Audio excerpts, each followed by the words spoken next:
What if I tell you that the 9 to 5 job system was designed to not make you successful, but to steal the most important thing from you? Before I explain, I want you to understand this. I want you to understand that getting a job is not a bad thing.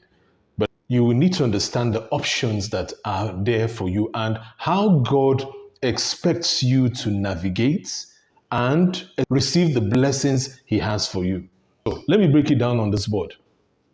For most people, they have been told, get an education, which is good. You go to the university, you get an education, and you get a good job.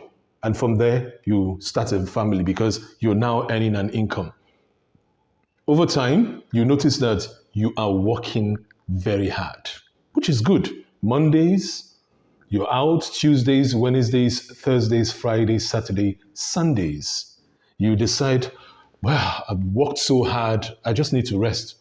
Most people don't even remember church, even when there was a time they were jobless and they spent more time in church. So it's more like this job has taken their entire time, that the only time they have to rest is the time they need to be in church. So why do I really need to be in church when I can just rest on that day? Oh, let's just move beyond that.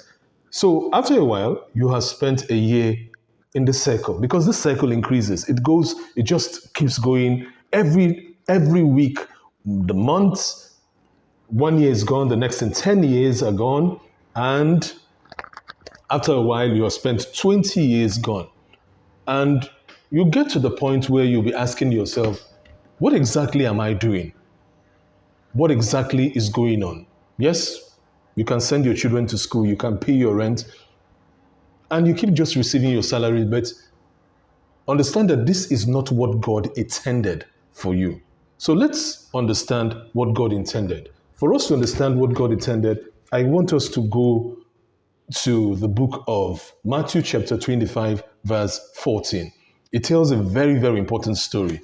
It's a story that a lot of people have not really understood the depth of that parable. The Bible tells a story about a man who was going on a far journey and he called his servants.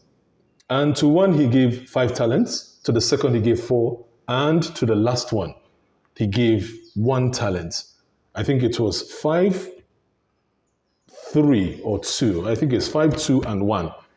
So he gave 5, 2, and then the last one he gave 1 talent. Now, this is the thing that is shocking. Why did he give this one 1? And who are these 3 people he gave these talents to? Most times when we read this thing, we read it on the surface and we don't have an in-depth understanding with this, because this is actually telling you a process. This is actually telling you a process I have gone through and a process you will go through. Because the number 1 talent, we need to understand first, what exactly is a talent? And we understand here, the Bible says that a talent is a talent of money. And a talent is something that is considered valuable. For all of us, we will start from this 1 talent. And the 1 talent God has given to everybody is the talent of time. Time is the 1 talent you have, I have. Every day, we are blessed with 24 hours. Every day. The next day, 24 hours. The next day, 24 hours. This is money. And that's why we say time is money, because how we invest this money is very important. But for most people, what they do is they bury the talent. For some, they sell this talent, because what people do is they buy your time and they pay you less for that time. Meanwhile, you would have invested that time into something. And that's what the Bible is actually saying.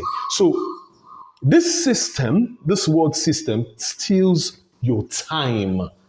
This talent of your time is stolen.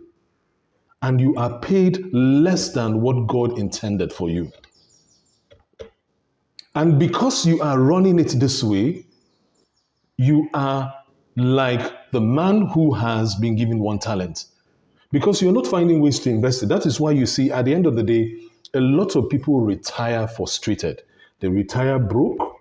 They retire broken. Yes, it's true that some people will have something in pension, but the impact God expects you to have, and the only way you would have had that impact is if you invested your time properly in understanding what God expects from you.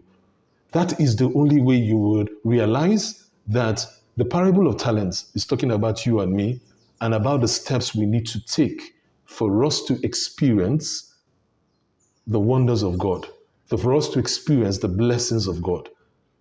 And because we're not taking that process, what you will find is you're not experiencing God's blessing.